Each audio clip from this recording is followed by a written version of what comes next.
প্রিয় নবম শ্রেণীর ছাত্রছাত্রীরা, আশা করছি তোমরা সবাই ভালো আছো, মন দিয়ে পড়াশোনা করছো। তোমাদের সামনেই কিন্তু পরীক্ষা। আজকে আমি তোমাদের জন্য নিয়ে চলে এসেছি একটি অত্যন্ত গুরুত্বপূর্ণ ভাব সম্প্রসারণ। এই ভাব সম্প্রসারণটা তোমাদেরকে জেনে রাখতেই হবে। তাহলে চলো দেরি না করে শুরু করা যাক। আরেকটি কথা, এমন গুরুত্বপূর্ণ প্রশ্ন উত্তর পরীক্ষার সম্বন্ধীয় কিছু জানার জন্য অবশ্যই তোমরা চ্যানেলটিকে সাবস্ক্রাইব করে পাশে থেকো। সবাই খাতার পেন নিয়ে বসে যাও।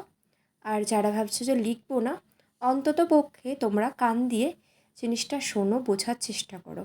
আশা করছি তোমরা বুঝতে পারবে, তোমরা পরীক্ষাতে নিজেদের মতন করে লিখতে পারবে।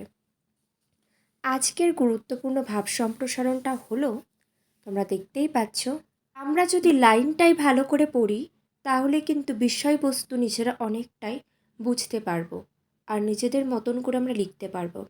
আচ্ছা, আমরা এবার লাইন দুটো পড়ে নেব। দাও ফিরে সে অরণ্য, লহে নগর, লহ যত লৌহ লস্ত্র কাষ্ঠ ও প্রস্তর।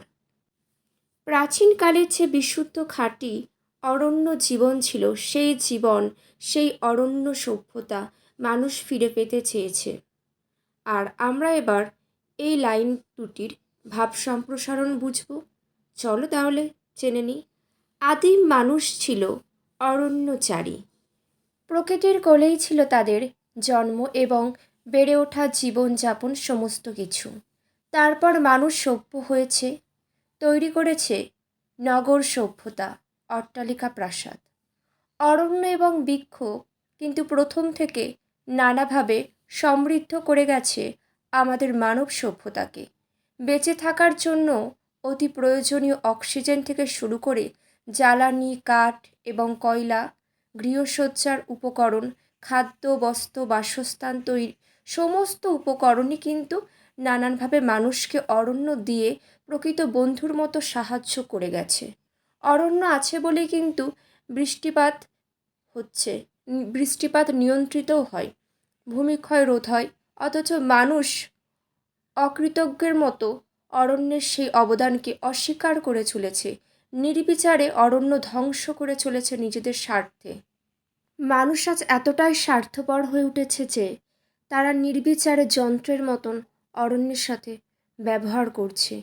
এর ফলে একদিকে যেমন প্রাকৃতিক ভারসাম্যতা নষ্ট হয়ে যাচ্ছে, তেমনি অন্যদিকে ঘটছে মানবিক সম্পর্কের ও মূল্যবোধের অধঃপতন। শুভবুদ্ধি সম্পূর্ণ মানুষ তাই ফিরে পেতে চায় ছায়া সুনিবিড় শান্তির তপবনের সেই জীবন। প্রিয় ছাত্রছাত্রীরা, আশা করছি তোমরা বুঝতে পেরেছ। কারোর কোনো প্রশ্ন থাকলে অবশ্যই জানিও। আজ এখানেই শেষ করছি। সবাই ভালো থেকো আর মন দিয়ে পড়াশোনা করো।